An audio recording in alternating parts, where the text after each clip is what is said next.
우리 같이 축복하십시다. 주님의 은혜는 당신을 살려냅니다.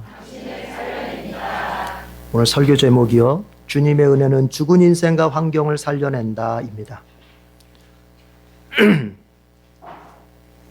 우리가 익히 잘 알고 있는 얘기가 있죠. 말이 있죠.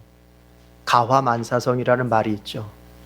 그러니까 집안이 잘 되면, 집안이 화목하면 모든 일이 잘 된다 하는 뜻이잖아요. 우리가 아주 소중하게 여기고 잠언처럼 여기는 말인데, 그런데 우리 선조들이 이 가화만사성을 후손들에게 가르쳐 줄 때 꼭 들려주는 얘기가 있다 그래요. 이런 얘기입니다. 자, 어느 가정에 이제 한 여인이 시집을 왔습니다. 새색시죠. 시집 와서 이 색시가 이제 하루는 밥을 짓는데 밥을 짓다 말고 울고 있는 거예요. 부엌에서. 시집간 지 얼마 안 돼서.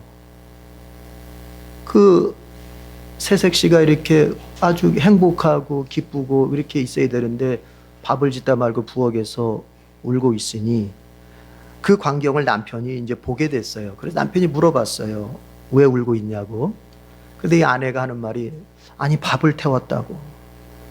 오늘 밥을 내가 잘했어. 부모님께 이렇게 바쳐야 되는데 내가 밥을 태우게 됐다고. 부인의 그 얘기를 들은 남편이 이렇게 얘기합니다. 아유, 내가 오늘은 특별히 바빠가지고 다른 때보다 물을 좀 적게 길어왔는데 내가 길어온 물이 부족해서 그만 밥이 탔구만.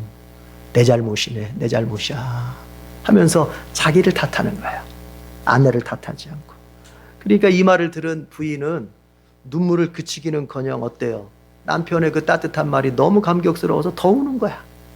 더 울고 있을 때 이제 지나가다가 그 부엌 앞을 지나가던 시아버지가 그 광경을 또 목격하게 됐습니다. 그래서 아니 얘들아 왜 그러니 하고 이유를 묻습니다. 물었더니 사정을 들은 시아버지는 또 이렇게 얘기합니다. 아유, 내가 늙어가지고 이제 근력이 떨어져가지고 장작을 더 내가 잘게 팼어야 되는데 그렇게 하지 못해서 장작을 그냥 굵게 팼더니 화력이 너무 세가지고 밥이 탔구나. 내 잘못이다. 내 잘못이다. 뭐 밖에서 웅성웅성하니까 안에서 이 소리가 들리니까 듣고 있던 시어머니가 나와봤습니다. 그래서 뭐 며느리는 눈물을 흘리고 있고 뭐 그러고 있으니까 아니 뭔 일이요? 묻습니다. 그랬더니 또 그간의 사정을 다 얘기하니 그 사정을 들은 시어머니는 또 이렇게 얘기를 해요.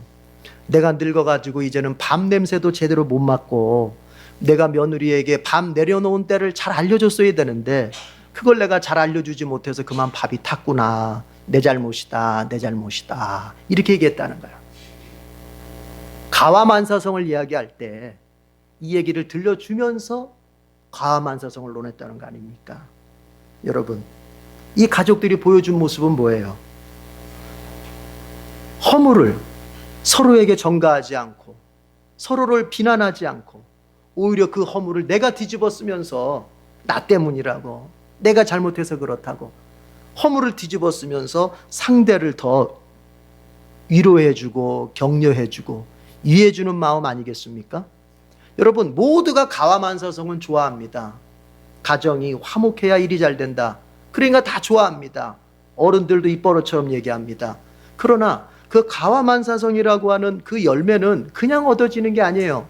가정 모두가 서로에게 허물을 돌리지 않고 그 허물을 내가 뒤집어 쓰고, 예수님 십자가에서 우리 죄 대신 지시고 죽으신 것처럼 내가 그렇게 죽어주고 내가 그 허물을 내가 뒤집어 써주고 내가 욕을 먹어주고, 절대로 하지 말아야 될 게 상대에게 허물을 돌리고 상대에게 비난하는 이것을 절대로 하지 않고, 이런 노력이 있을 때 가화만사성이 오는 거죠. 화목은 이런 데서 오는 거예요. 맞지 않습니까? 예, 여러분 정말 그렇습니다. 집안이 화목해야 일이 잘 되는 거예요. 집안이 다툼이 있고 집안에 갈등이 있고 그러면 이게 되던 일도 안 되는 거예요. 그래서 먼저 화목해야 되잖아요. 그런데 이 화목은 어디에서 와요? 허물을 남에게 돌리지 않고 내가 뒤집어 써주는 데서 화목이 오는 거예요. 이 곧 있으면 추석이 옵니다. 추석 때 보면은 이상한 게 명절 때 되면 화목하게 되어져야 할 시간이 오히려 화목이 깨지는 경우들이 많아요. 그런데 그 화목이 깨질 때 그 모습을 가만히 들여다보면 이유 딱 하나예요. 너 때문이라는 거예요. 너 때문에, 부모 때문에, 자식 때문에, 배우자 때문에 허물을 남에게 돌릴 때 이게 화목이 깨져요. 반대로 해보십시오. 이번 추석 때 뭐 좀 다른 사람의 다른 가족들의 허물이 보일 때 그 허물을 여러분 절대로 질타하고 그거 비난하지 말고 그 허물의 원인을 나에게 있는 것처럼, 내 것인 것처럼, 내가 잘못해서 그런 것처럼 여러분 그렇게 해보십시오. 이번 추석에 아주 가와 만사성이 일어날 거예요. 여러분에게 그런 복이 있길 바랍니다. 하여튼 공동체는 화목해야 돼요. 화목해야 그 공동체가 추구하고자 하는 일이 잘 되는 거예요. 교회도 마찬가지예요.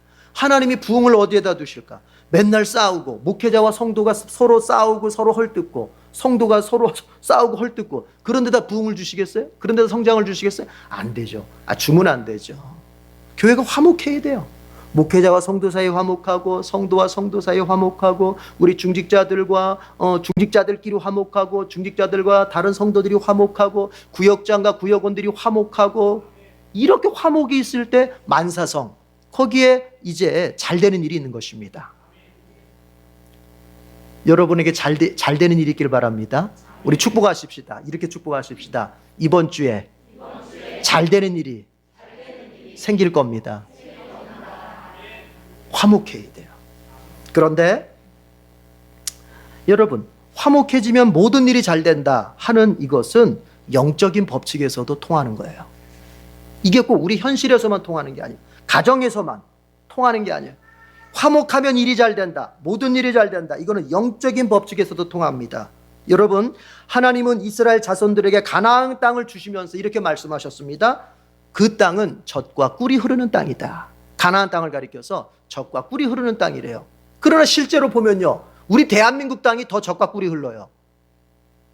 환경적으로 보면 가나안 땅 거기에 온통 사막 투성이에다가 중동 지방이 그렇지 않습니까? 사막 투성이 오아시스가 몇 군데 있어봤자 얼마나 있겠습니까? 굳이 외부적인 환경적인 그 어떤 모습을 기준으로 해서 보자면 우리 대한민국 땅이 훨씬 더 젖과 꿀이 흐르는 땅입니다. 그런데 하나님께서는 이스라엘 백성, 자신의 선민, 온 열방 중에서 유일한 자신의 선민인데 그 선민에게 주는 땅이 젖과 꿀이 흐르는 땅이래요. 그러나 인간적으로 보면 글쎄요, 더 좋은 땅들도 많았을 텐데 차라리 주님께서 대한민국을 주마, 그랬으면 좀 이해가 가더라도. 그런데 왜 하나님께서는 그렇게 말씀하셨을까요? 여러분, 거기에는 중요한 숨은 비결이 있습니다. 이 가나안 땅이 젖과 꿀이 흐르는 땅이 되는 데 있어서는 중요한 비결이 있어요. 그거 뭐냐? 하나님하고 화목할 때만 그런 거예요. 하나님과 화목할 때만 가나안 땅은 젖과 꿀이 흐르는 땅이 됩니다. 조금 더 확대해서 얘기하자면 하나님과 화목하고 자신의 형제들과 화목할 때, 또 다른 이스라엘 백성들 자신의 형제들과 화목할 때는 그 가나안 땅이 젖과 꿀이 흐르는 땅이 되는 거예요. 만약에 하나님과의 화목이 깨지고 형제들과의 화목이 깨지면 그 땅은 지옥 같은 땅이 되는 거예요. 그 땅은 망하는 땅이 되는 거예요. 그 땅은 모든 것의 번영을 잃어버리는 땅이 되는 거예요. 그러나 어려운 형편에서도, 그들이 어려운 처지에서도 하나님과 화목하게 되고, 그리고 그 하나님의 화목을 다른 형제들하고 나누는 가운데 형제들과 화목하게 되면 그 땅은요, 젖과 꿀이 흐르는 땅이 되는 거예요. 하나님과 화목하게 되면 농사가 잘 됩니다. 하나님과 화목하게 되면 이스라엘은 약하지만 전쟁에서도 이기게 됩니다.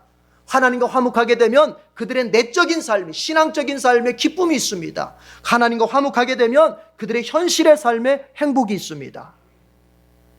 하나님과 화목하게 될 때 그렇게 되는 거예요. 그래서 주님께서 이스라엘 땅을 가리켜서 젖과 꿀이 흐르는 땅이라고 말씀하실 때 거기에는 숨은 뜻이 있다니까요. 가로 열고 닫고가 있단 말이에요. 가로 열고 닫고. 그게 뭐예요? 하나님과 화목할 때만이라는 말이에요. 그게 숨어 있는 거기에. 하나님과 화목하지 않을 때는 어떻게 합니까? 망하는 거예요. 망하는 거. 그건 고통이에요. 구약 성경이 우리에게 그걸 잘 보여줍니다. 여러분, 구약 성경 너무 어렵게 생각하지 마세요. 우리가 구석구석까지 다 알지 못해도 여러분, 핵심은 이겁니다. 하나님과 화목한 자는 잘 되고 하나님과 불화한 자는 망한다는 거, 이게 구약 성경에서 우리에게 주고자 하는 가장 중요한 핵심입니다. 여러분, 하나님과 화목하기를 바랍니다. 하나님과 화목하면 모든 일이 잘 됩니다. 한번 따라해 봅시다. 하나님과 화목하면 모든 것이 잘 됩니다. 믿으십니까? 오늘 예배를 드리면서 이 자리에 두 종류의 사람이 있을 겁니다. 그냥 예배에 온 사람이 있을 것이고, 기대를 가지고 오늘 예배에 참석한 사람이 있을 것입니다. 기대감을 가지고 있는 사람은 이 강단에서 선포되어지는 약속의 말씀, 은혜의 말씀, 하나님께서 복을 주시겠다고 선포하시는 말씀 앞에 마음을 활짝 열고 아멘, 아멘 하면서 내가 저 말씀을 붙잡으리라, 이렇게 갈 겁니다. 그러나 아무 기대감 없이 오늘 주일 와서 그냥 앉아있지 않으면 일주일이 왠지 찝찝할 것 같아서 기대감 없이 온 사람은 그냥 그 말씀이 그냥 내게는 해당되지 않는 말씀처럼 들릴 것입니다. 오늘 주님께서는 에스겔을 통해서 하나님과 화목하고 그 하나님으로부터 내려지는 은혜가 임한 사람에게는 죽은 인생이라도, 망한 인생이라도, 실패한 인생이라도 다시 일어설 수 있다고 하는 약속의 말씀을 주십니다. 여러분, 기대감을 가지고, 믿음을 가지고 이 말씀 앞에 여러분이 나설 수 있기를 바랍니다. 주님과 화목하면 모든 것이 잘 돼요. 그래서 유치하지만 말을 좀 만들어 봅시다. 가와만사성이 있다면 주화만사성이 있는 거예요. 주님과 화목하면 모든 게 잘 된다. 유치하지만 한번 따라해 봅시다. 주화만사성, 주화만사성. 여러분, 이 믿음만 가지고 사십시오. 오늘 본문의 말씀이 그렇습니다. 오늘 본문을 보면은 하나님과 화목하게 되고, 하나님과 화목하게 된 다음에 하나님으로부터 임하는 은혜가 있을 때 이스라엘에게 놀라운 기적이 일어난다는 거예요. 기적이. 그 이스라엘은 어떤 이스라엘? 이 에스겔이 이 환상을 볼 때쯤에는 이스라엘은 이미 망했습니다. 2차 멸망이 있었습니다. 나머지 3차 멸망이 있는데 앞으로 또 망할 겁니다. 그러나 주님은 오늘 환상을 통해서 이스라엘이 정말 돌 위에 돌 하나 남지 않을 만큼 망했다 할지라도 하나님의 은혜가 임하면 너희들에게는 회복의 기적이 있다고 말씀해 주시는 거예요. 여러분, 인생의 끝이 우리에게 보인다 할지라도 주님의 은혜만 내가 받기만 한다면, 주님의 은혜만 은혜 안에 내가 머물기만 한다면 인생은 되살아날 수 있는 것입니다. 자, 앞에서 얘기했어요. 이스라엘이 하나님과 단절됐을 때, 하나님과 화목이 깨졌을 때 그들은 멸망했다 그랬어요. 에스겔서 11장 23절에 보면은 읽지는 않겠습니다. 에스겔서 11장 23절이 중요한 구절인 건 뭐냐면 이제 예루살렘 성전에 계셨던 하나님이 떠나버리십니다. 예루살렘을 떠나버리십니다. 왜냐? 숱한 세월 동안 주님께서 기회를 주시고 회개의 기회를 주고 숱한 세월 동안 그저 돌아오라, 나와 함께 하자라고 주님이 이렇게 말씀하실 때 이스라엘은 들은 척도 하지 않고 계속 우상 섬기면서 하나님 앞에 계속 배신의 삶을 사는 거예요. 그러니까 하나님께서는 더 이상 안 되겠다 싶어서 예루살렘 성전을 떠나는 장면이 바로 에스겔서 11장 23절에 나오는 거예요. 그러자 어떻게 됩니까? 이스라엘이 멸망을 당하는 것입니다. 바벨론에서 멸망을 당하는 거예요. 하나님과의 화목이 깨지니까 멸망이 당하는 거예요. 하나님과의 화목이 깨지니까 그들에겐 고통이 찾아오는 거예요. 하나님과의 화목이 깨지니까 그들의 번영은 마감되는 거예요. 힘을 잃어버리는 거예요. 여러분, 창세기에서 우리가 너무나 잘 보지 않습니까? 모든 것을 소유하고 모든 것을 누릴 수 있었던 그 아담이 이제 주님과 단절되었을 때, 주님과의 화목이 깨어졌을 때 그는 어떻게 됩니까? 에덴 동산에서 쫓겨나게 되고 이제 밖에 나가서 이제는 노동을 하면서 애쓰며 살아야 돼. 노동하는 게 나쁘다는 말이 아닙니다. 그 노동한다는 건 뭐냐면은 고통의 삶을 살게 되는 거예요. 더 이상 주님과 화목했을 때는 모든 것이 주님이 열매 맺어 주시고 주님이 먹을 걸 주시고 주님이 살도록 도와주시니까 그냥 나는 평안했는데, 주님과의 화목이 깨졌을 때 그는 자기의 힘으로 살아야 되는 그 고통을 당하게 되는 거예요. 그렇게 에스겔 11장 23절에서 주님이 이스라엘을 떠나셨을 때, 예루살렘 성전을 떠났을 때 이스라엘은 힘을 잃고 번영을 잃고 멸망을 당했다는 얘기를 합니다. 그런데 20년 후쯤 43장 4절에 이렇게 기록되어 있습니다. 주님께서 영광에 쌓여서 동쪽으로 남문을 지나, 따라합시다, 성전 안으로 들어가셨다. 예루살렘 성전, 우리 주님께서 머물렀던 그 지성소를 떠나셨던 주님이 이제 20년 후, 이게 43장과 11장 사이는 20년의 세월이 흐르거든요. 그러니까 주님이 다시 성전으로 돌아오신 거예요. 그 지성소로 다시 돌아오신 거예요. 영광과 함께 다시 돌아오신 거예요. 그리고 나서 오늘 본문을 봐야 돼요. 그리고 나서 오늘 본문을 봐야 돼요. 왜요? 여러분, 주님께서 성전으로 돌아오는 게 먼저입니다. 은혜를 논하는 게 먼저가 아니고 주님이 성전으로 돌아온 게 먼저예요. 무슨 얘기입니까? 주님과의 관계가 회복되는 게 먼저예요. 주님과의 관계가 회복된 다음에 어떤 일이 일어납니까? 오늘 1절입니다. 다 같이 읽어봐요. 이제 주님이 성전 안으로 돌아오셨어요. 그 다음에 어떤 일이 일어나요? 47장 1절 시작. 그가 나를 데리고 다시 성전문으로 갔는데 보니 성전 정면이 동쪽을 향하여 있었는데 문지방 밑에서 물이 솟아나와 동쪽으로 흐르다가 성전의 오른쪽 밑으로 흘러들어가서 제단의 남쪽으로 지나갔다. 무슨 얘기입니까? 그 다음에 쭉쭉쭉 나옵니다. 그러나 대표적으로 1절만 있습니다.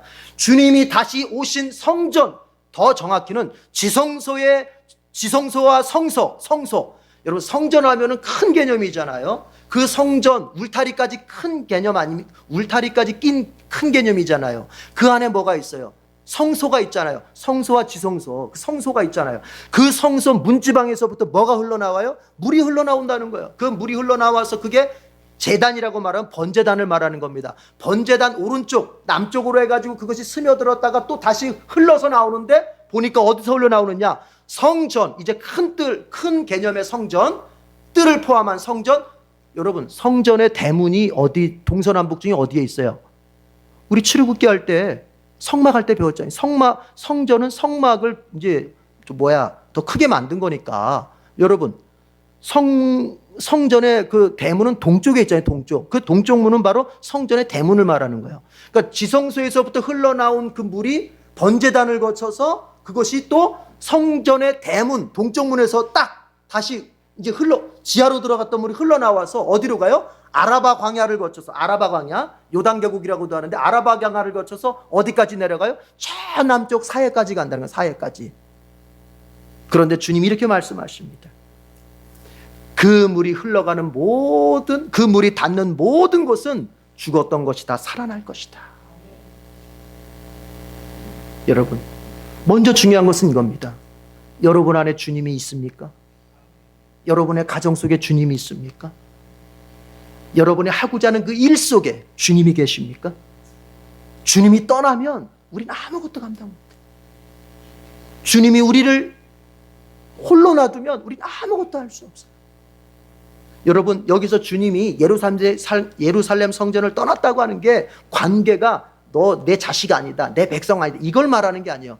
조금 더 이해하기 쉽게 제가 단어를 좀 바꾼다면 교제가 단절됐다는 소리예요. 교제가. 주님, 내가 분명히 주님의 자녀고 주님의 백성의 신분을 가지고 있지만 그 주님과 내가 깊은 교제를 나누지 못하고 그 교제가 단절되면 여러분, 우리에게 찾아오는 게 뭘까요? 일단 힘을 잃어버립니다. 평화를 잃어버립니다. 번영을 잃어버립니다. 능력을 잃어버립니다. 그렇게 되는 거예요. 그러나 그 주님과의 교제가 다시 회복되면, 주님이 예루살렘 성전으로 다시 오셨다고 하는 건 이스라엘 백성과 주님 사이의 교제가 다시 회복됐다는 얘기입니다. 주님과의 교제가 다시 회복되면 잃었던 모든 것을 다시 회복하게 되는 거예요. 잃었던 모든 인생의 기회들을 다시 회복하게 되는 거예요. 능력을 회복하게 되고, 기회를 회복하게 되고, 번영을 회복하게 되고, 꿈을 회복하게 되고, 행복을 회복하게 되고, 다 회복하게 되는 것입니다. 여러분, 탕자를 생각해 보십시오. 탕자가 아버지를 떠났습니다. 아버지를 떠났다 한들 그 아버지와의 자식, 부모와의 관계가 사라진 겁니까? 아닙니다. 여전히 부모 자식 관계는 있습니다. 그러나 더 이상 뭐가 없습니까? 그 아버지와 교제가 없습니다. 그가 그렇게 됐을 때 인생이 어떻게 됩니까? 허랑방탕하며 살게 되는 거예요. 돈을 다 날려버리는 거예요. 인생의 기회를 다 날려버리는 거예요. 거지가 됐습니다. 거지가 됐던 그가 이제 돌이켜서 내 아버지의 집으로 가야 되겠다 하고 아버지께 돌아옵니다. 아버지가 두 팔을 벌려서 그 아들을 맞아줍니다. 그러면서 이제 뭐라고 말합니까? 누가복음에 보니까 이렇게 말하죠. 이제 아버지가 이런 종들한테 이렇게 명령합니다. 어서 잔치를 열어라. 어서 새 옷을 가져와라. 그리고 반지를 끼우고 새 신발을 신기고, 그가 잃어버렸던 모든 것을, 아버지와의 교제가 시작됨으로 말미암아 그가 잃어버리고 그가 놓쳤던 모든 것을 다시 회복받는 그 모습을 예수님이 보여주셨단 말이에요. 여러분, 자꾸 인생을 내가 지난날에 잃어버린 어떤 인생, 내 지금의 현실에 그 참 막다른 골목과 같은 현실 속에서 이 두려운 문제를 회복하려고 하는 그것을 하나님 없이 나의 계획과 나의 어떤 것으로 하려고 들면 신자는 그게 안 통해요. 불신자는 통해요. 불신자는 어차피 하나님 없는 사람이기 때문에 그냥 너는 이 정도로 누려라 하십니다. 그러나 신자는 그렇지가 않아요. 반드시 내가 내 인생 속에 어떤 절망의 순간을 내가 새롭게 만들려고 할 때 하나님은 거기에 함께 동참하시길 원하십니다. 하나님은 거기에 함께 하시길 원하세요. 그 일을 하나님이 나와 같이 만들어가길 바라신다고요. 그래서 우리가 제일 먼저 해야 될 건 뭐냐면은 어떤 계획을 세우는 것이 먼저가 아니라 나의 인생 속에, 나의 마음 속에 잃어버렸던 주님과의 교제를 다시 회복하는 게 중요한 거예요. 그게 첫 단추예요.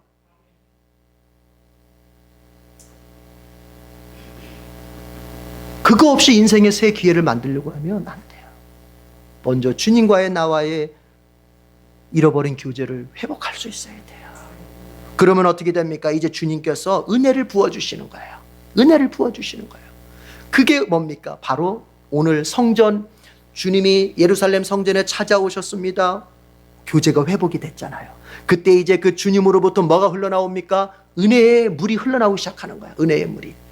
그래서 그 은혜의 물이 이제 보니까 맨 처음에는 수준이 발목 정도의 수준, 그 다음에 재보니까 무릎 정도의 수준, 그 다음에 재보니까 허리 정도의 수준, 나중에 보니까 이거는 도저히 사람이 이렇게 서 있을 수 없을 만큼의 큰 강물이 되었다. 이제 그 강물쯤 되니까 여러분 뭐가 일어납니까? 그 은혜의 강물이 닿는 곳마다 살아나는 역사가 있는 거예요. 죽었던 모든 것들이 다시 살아나는 역사가 있는 거예요. 여러분, 우리의 인생을 지금보다 더 높고 더 크고 더 번영하고 더 행복하고 더 놀랍도록 이루고 싶습니까? 그럼 거기에 뭐가 필요할까요? 주님의 은혜가 넘쳐야 되는 거예요. 주님의 은혜가. 우리의 노력이 먼저가 아니고 주님의 은혜가 있어야 돼요. 주님의 은혜가. 이럴 때 아멘 하는 거예요. 네. 주님의 은혜가 있어야 은혜가 닿는 곳마다 살아나는 역사가 있지 않습니까? 우리 성경을 같이 읽어봅시다. 8절, 어디죠? 네, 47장 8절부터 10절의 말씀인데 우리 9절 한번 읽어봅시다. 9절 대표적으로 8절에서 10절의 말씀인데 9절의 말씀 읽겠습니다. 시작. 이 강물이 흘러가는 모든 곳에서는 온갖 생물이 번성하며 살게 될 것이다. 이 물이 사해로 흘러들어가면 그 물도 깨끗하게 고쳐질 것이므로 그곳에도 아주 많은 물고기가 살게 될 것이다. 강물이 흘러가는 곳이면 어디에서는 모든 것이 살게 될 것이다. 이 강물, 이 은혜의 강물, 이 은혜의 강물이 닿는 곳은 죽었던 곳이 다 살아. 특별히 사해, 여러분 사해는 죽은 바다 아닙니까? 그 죽은 바다가 살아날 것이다. 바다가 살아나니까 어떻게 됩니까? 거기에 물고기떼가 모여들고 물고기떼가 모여드니까 어부들이 찾아와서 거기가 아주 번성하게 된다는 거예요. 나의 인생이 황폐하게 됐고 나의 인생이 더 이상의 어떤 희망도 가질 수 없고 내 인생이 더 이상의 어떤 꿈도 꿀 수 없을 만큼의 절망스러운 땅이 되었다 할지라도 거기에 주님의 은혜가 넘치기만 하면 거기에 주님의 은혜가 맞닿기만 하면 거기에 주님이 찾아오셔서 은혜를 부어주시기만 하면 다시 살아나는 역사가 있습니다. 우리가 자녀들을 걱정합니다. 내 자녀들의 인생이 더 잘 됐으면 좋겠는데 내 자녀들의 인생이 정말 복된 인생이 됐으면 좋겠는데 그러놓고 우리는 인간적인 여러 가지 계획들을 세웁니다. 이렇게 공부시키고 저렇게 내가 학원에 보내고 이렇게 서포트해주고 다 합니다. 그러나 잊지 마십시오. 그게 아닙니다. 그것이 필요하지요. 그러나 그것은 2차적인 거예요. 가장 중요한 건 뭡니까? 그 아이의, 내 자녀의 인생 속에 주님의 은혜가 부어져야 돼요. 내 자녀의 인생 속에 주님의 은혜가 넘쳐야 돼요. 어느 정도까지? 강물이 될 정도까지. 강물이 될 정도까지.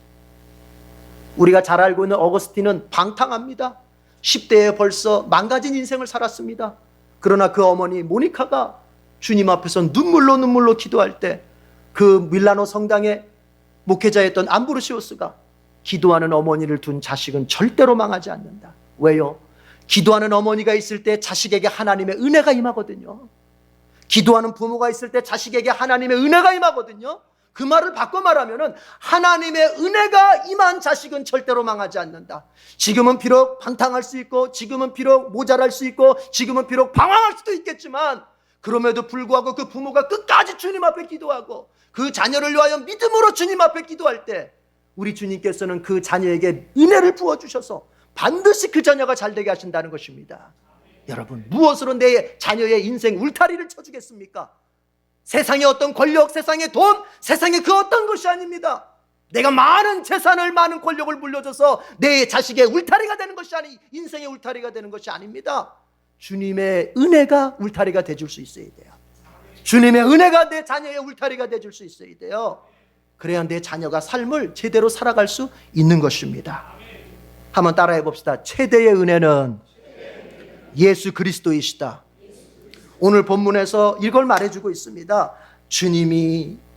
주님과 화목하게 되고 주님의 은혜가 임할 때 정말 죽었던 인생도, 아무리 멸망했던 이스라엘이라도 다시 회복되어 고국으로 돌아올 수 있는 것처럼, 아무리 멸망당한 인생이라도, 아무리 벼랑 끝에 서 있는 인생이라도 반드시 주님께서 살리신다. 그런데 여러분, 최대의 은혜가 바로 예수 그리스도시라니까요. 하나님이 내게 부어주신 은혜 가운데 최대의 은혜는 바로 예수 그리스도이십니다. 그래서 누구든지 예수 그리스도를 만난 자는 죽었던 인생도 살아나는 것입니다. 우리가 요한복음 11장에서 너무 잘 알고 있는 사건이 있잖아요. 나사로가 죽었습니다. 방금 죽은 것도 아닙니다. 그 누이들의 말에 의하자면 죽은 지가 나흘이나 지났습니다. 여러분, 죽은 지 나흘이 됐어요. 장례 치른 지가 벌써 나흘이 됐어요. 다시 살아날 수 있겠어요? 안 되는 거예요. 이젠 절망이에요. 끝이에요. 그러나 예수님이 그 가정을 찾아가십니다. 예수님이 찾아가셔서 이제 한마디 선포하십니다. 나사로야, 나오너라. 어떻게 됐습니까? 죽었던 나사로가 다시 살아나왔잖아요. 뭘 말해줍니까? 도대체가 희망을 꿈꿀 수 없는 그 인생이라 할지라도 하나님의 최대의 은혜이신 예수님이 찾아와 주시고 예수님 만나고 예수님이 그와 함께하면 여러분, 그 인생에 반전이 일어나는 거예요. 반전이. 예수님과 함께하면 인생에 반전이 있습니다. 우리 옆 사람에게 그런 축복을 하십시다. 예수님이 함께하면 당신의 인생에 반전이 일어납니다. 믿으시길 바라요, 제발. 그리고 믿고 예수님 딱 붙잡기를 바라요. 우리 모두는 나사로처럼 죽은 인생과 같은 때가 있어요. 나사로가 죽은 지 나흘이나 됐던 것처럼 우리의 인생의 모든 고통들이 너무나 오래되어서 이건 도대체 인간적인 방법으로는 해결할 수 없는 그런 절망스러운 인생일 때가 있어요. 그러나 그런 때에조차까지도 예수님이 찾아와 주시고 찾아오신 예수님을 내가 믿음으로 붙잡으면 여러분, 우리의 인생 속에 반전이 있습니다. 이걸 꼭 믿으시기 바랍니다. 여러분이 어떤 처지에 있든지 실망하지 않길 바랍니다. 여러분이 어떤 코너에 내몰려 있든지 거기서 포기하지 말길 바랍니다. 그저 예수님, 그 예수님, 하나님의 은혜의 최대 은혜이신 그 예수님만 붙들기를 바랍니다. 은혜를 얻는 길은요, 여러분, 은혜를 얻는 길이 있어요. 은혜를 얻는 길. 오늘 본문에서 주님의 은혜가 임하니까 그 사해바다, 포기된 사해바다까지도 다시 살아나서 물고기가 풍성해지고 많은 사람들이 찾아드는 정말 새롭게 회복되는 그런 바다가 될 수 있다고 하는데, 여러분, 이 은혜를 우리가 받아야 되잖아요. 은혜 받기 원합니까? 은혜를 원합니까? 왜요? 그 은혜가 임하여 내가 살아나니까. 근데 은혜를 얻는 길이 있습니다. 그게 뭡니까? 믿음과 간구입니다. 믿음과 기도예요. 그게 은혜를 얻는 길이에요. 주님의 은혜를 얻는 길은 믿음이에요. 믿음. 먼저 믿음을 가지십시오. 우리 주님은 나에게 좋은 것 주시는 분, 우리 주님은 나에게 은혜 베풀기를 원하시는 분, 우리 주님은 나에게 반드시 잘되게 하시는 분. 이 믿음을 다 가지시라고요. 믿음이 있어야 돼요. 그리고 나서는 어떻게 해요? 믿음만 있으면 돼요? 나 믿는다? 아니죠. 그 믿음이 행동화가 되죠. 여러분, 기도는 다른 게 아닙니다. 따라합시다. 믿음의 행동화. 이게 기도예요. 믿음이 있으면 기도하는 거예요. 주님이 이제 날 도와주십시오. 주님이 역사해 주십시오. 주님의 은혜만 있으면 됩니다. 주님의 은혜만 있으면 사해도 살아났는데, 주님의 은혜만 있으면 죽은 나사로도 살아났는데, 주님의 은혜만 있으면 그 망했던 이스라엘도 바벨로부터 해방을 얻었는데, 주님의 은혜를 내게 주십시오. 이렇게 주님 앞에 기도하는 거예요. 마가복음 10장 46절부터 보면은 이제 아주 놀라운 기적의 사건이 있죠. 평생 맹인이면서 맹인이기 때문에 거지로 살았던 사람이 있습니다. 바디메오입니다. 이 사람 맹인입니다. 태어날 때부터 맹인입니다. 맹인이기 때문에 어떤 노동도 할 수 없어서 이제 그는 경제적으로도 거지입니다. 인생 망가졌습니다. 태어날 때부터 인생이 망가졌습니다. 그리고 지금 그대로라면 앞으로 죽을 때까지도 거짓 신세 못 면할 겁니다. 평생 가난하고 평생 무능하고 평생 누군가에게 손을 벌려야만 사는 그런 인생일 것입니다. 그런데 그런 바디메오가 이제 소문을 듣습니다. 듣지 않은 예수님이 이 마을을 지나가신다. 그래서 바디메오가 외치기 시작하는 거예요. 다윗의 자손이여 나를 불쌍히 여겨주십시오. 다윗의 자손이여 나를 불쌍히 여겨주십시오. 주변의 사람들이 조용히 좀 하라고, 너무 떠들어댄다고, 네가 떠드니까 예수님 말씀이 안 들린다고 입 좀 다물라고. 그럴 때도 이 바디메오는 아닙니다. 더 크게 소리 지릅니다. 다윗의 자손이여 나를 불쌍히 여겨달라고. 다윗의 자손이여 나를 불쌍히 여겨달라고. 바로 이겁니다. 이게 은혜를 받는 길. 하도 외쳐대니까 예수님께서 누구냐? 예, 저기 거지, 맹인 거지 바디메오입니다. 그를 내게 데려와라. 그를 내게 데려와라.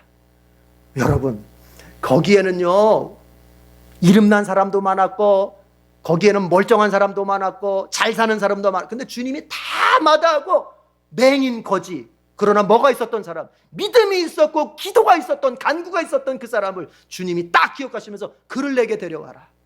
그러시면서 묻습니다. 내가 너에게 뭘 해주길 원하느냐? 예, 주님, 제가 보기를 원합니다. 너의 믿음대로 될지어다. 주님이 은혜를 주시는 거예요.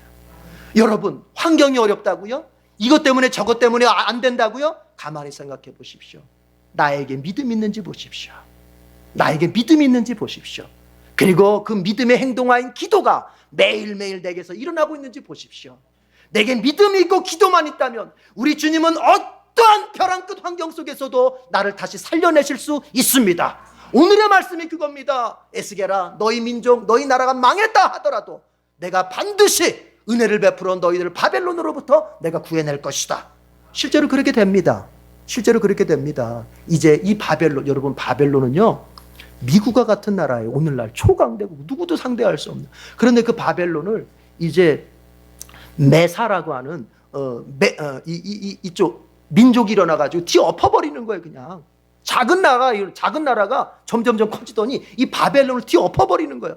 그러면서 여러분, 초대 왕이 되었던 고레스가 어떻게 합니까? 너 이스라엘 민족들은 다 니네 땅으로 돌아가라. 이렇게.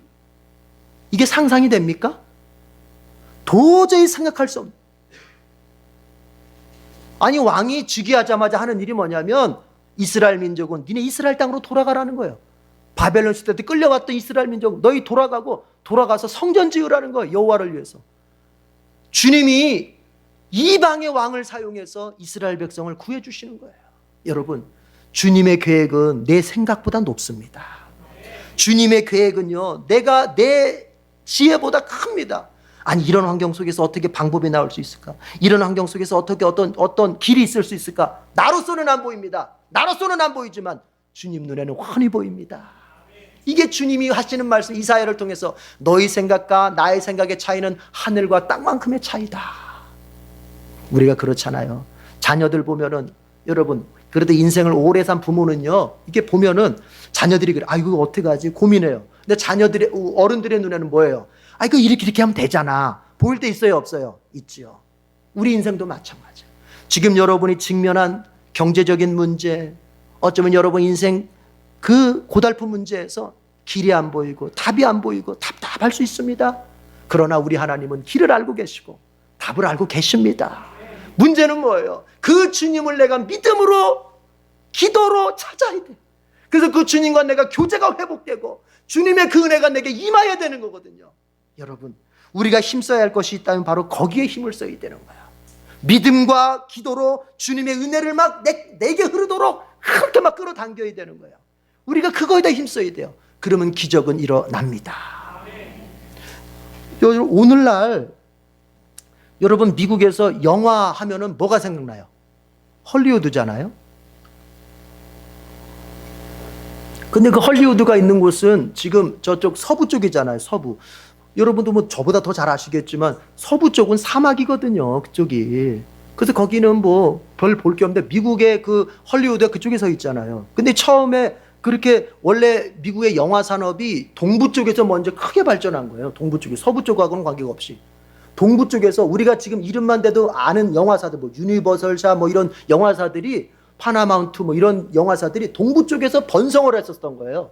그런데 이제 천적이 생겼어요. 그게 누구냐면은 그 발명왕 에디슨이 영사기를 만들어 가지고 이 이제 필름을 돌리잖아요. 영사. 그래 영화가 되지 않습니까? 영사기를 발명해 가지고 이 영화 산업에 개입하게 돼요. 에디슨이. 그러면서는 뭘 통제하게 되냐면 필름 있잖아요. 영화 필름을 갖다가 이렇게 말하자면 분배하는 사업을 통제를 하게 돼요. 그러니까 영화사들이 에디슨한테 밑보이면 끝나는 거야. 이거는 영화를 찍을 수도 없는 거야. 그 바람에 이 영화사들이 에디슨 때문에 동부에서 더 이상 크게 번성할 수가 없었어요. 그래서 할 수 없이 어떻게 해야 되느냐. 이 영화사를 접어야 되냐 말아야 되느냐. 이런 기로에 있을 때 그들이 다 하나님 믿는 사람들이었거든요. 그 메이저급 3대 영화사들의 그 오너들이 다 주님을 믿는 사람. 그래가지고 주님 앞에 기도하기 시작하는 거예요. 어떻게 해야 됩니까? 어떻게 됩니까? 근데 주님께서 서부로 가라. 아니 그 사막 한가운데 가서 뭐 합니까? 하여튼 서부로 가라. 그래서 그쪽으로 간 거예요. 갔는데 여러분 거기서 이제 주님이 은혜를 주시는데, 지혜를 주시는데 거기서 뭐 할 게 있겠어요? 그런데 거기서 나온 영화가 뭐예요?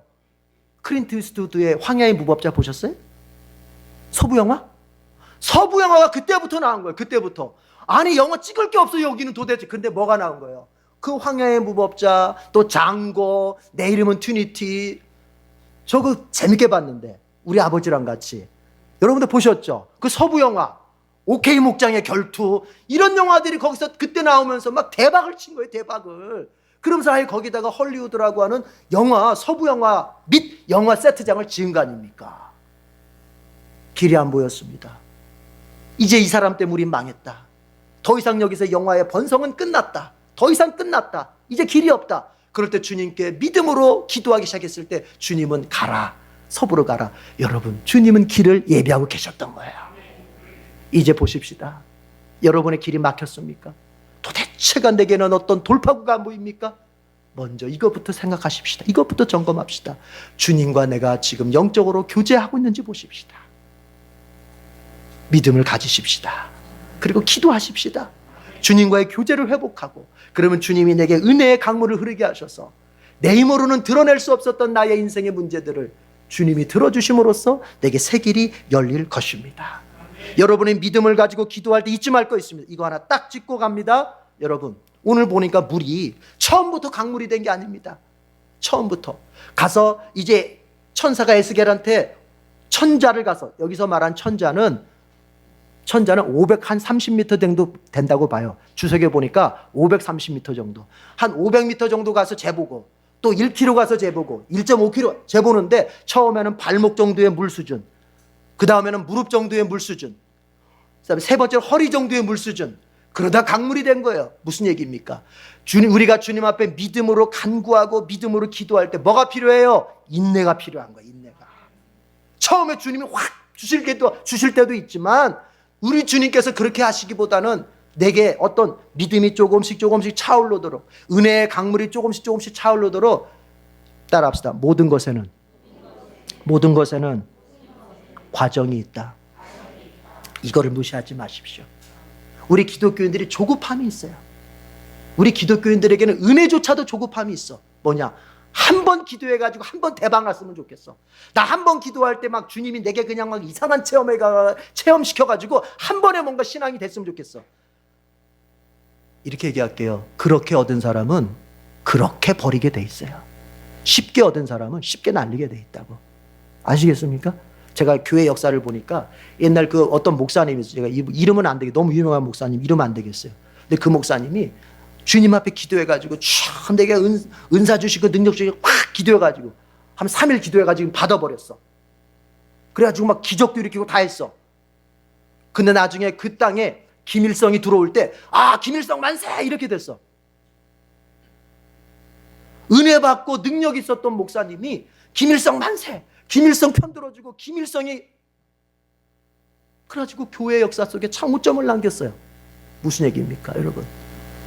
과정이 있는 거예요. 과정. 신앙생. 그 과정을 통과해야 내가 능력을 갖출 뿐만이 아니라 내 신앙 인격도 온전하게 되는 거예요. 그걸 알기 때문에 주님께서는 우리가 처음에 뭔가를 확 이렇게 하는 게 아니라 쭉 흐르게 하시는 거예요. 자, 주님의 은혜가 있을 때 우리 인생에 반전이 있습니다. 그 은혜를 얻는 길은 믿음과 간구입니다. 은혜를 얻기 위하여 믿고 기도할 때 여러분 인내하시면서 그렇게 하시길 바랍니다. 우리 주님의 약속대로 반드시 사해 같은 내 인생이 다시 살아나는 기적을 우리에게 보여주실 것입니다. 기도하겠습니다. 하나님 아버지 감사합니다. 오늘 우리에게 에스겔을 통해서 보여주신 이 환상과 이 귀한 말씀 정말 내 인생에 잘 적용할 수 있도록 도와주시옵소서. 우리 성도들 삶의 자리가 사해바다처럼 죽은 인생처럼 절망적인 인생처럼 하루하루 살아가는 것이 너무나도 무의미하고 허탄하고 더 이상 살고 싶은 마음이 없을 정도로 괴롭고 힘겨운 인생인다 할지라도 우리 주님의 은혜가 그 영혼 속에 들어가고 인생 속에 들어가면 다시 회복되고 활기 넘치고 능력 있는 인생이 될 줄로 믿습니다. 이것을 믿고 나의 인생 속에 그리고 내 다음 세대 내 자녀들의 인생 속에 주님의 은혜가 넘쳐나길 위하여 기도하게 하시고 부르짖게 하여 주시옵소서. 그래서 우리 에덴의 모든 성도들이 참으로 그 영혼이 잘 되고 범사가 잘 되는 그 신앙의 맛을 경험하며 살게 해 주시옵소서. 예수님의 이름으로 기도드립니다. 아멘.